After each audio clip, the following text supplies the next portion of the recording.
বাংলাদেশে ভারতপন্থী পাকিস্তানপন্থী কোন রাজনৈতিক ঠাঁই হবে না। যে বাংলাদেশকে আর কখনোই বিভাজিত করা যাবে না। ছাত্র জনতার মধ্য থেকে স্লোগান উঠেছিল, তুমি কে আমি কে, বিকল্প বিকল্প।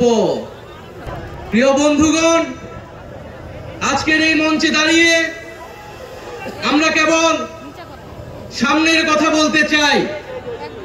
আমরা পিছনের ইতিহাস কে অতিক্রম করে একটি সামনের সম্ভাবনার বাংলাদেশের স্বপ্নের কথা বলতে চাই।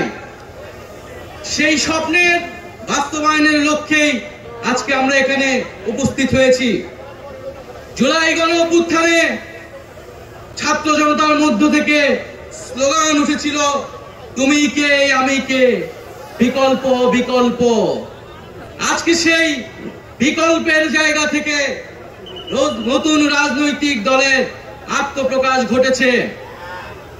আমরা মনে করি বাংলাদেশে যে বিভাজনের রাজনীতি তৈরি করে বাংলাদেশের জনগণকে দুর্বল করে রেখে এই রাষ্ট্রকে দুর্বল করে রাখার যে ষড়যন্ত্র তৈরি হয়েছিল, সেই ষড়যন্ত্র আমরা জুলাই গণ অভ্যুত্থানে সকলের ঐক্যের মাধ্যমে ভেঙে দিয়েছি। আমরা আজকের এই মঞ্চ থেকে শপথ করতে চাই যে বাংলাদেশকে আর কখনোই বিভাজিত করা যাবে না। বাংলাদেশে ভারতপন্থী পাকিস্তানপন্থী কোন রাজনৈতিক ঠাঁই হবে না। আমরা বাংলাদেশকে সামনে রেখে, বাংলাদেশের জনগণের স্বার্থকে সামনে রেখে সকলে ঐক্যবদ্ধভাবে রাজনীতি এবং রাষ্ট্র বিনির্মাণ করব।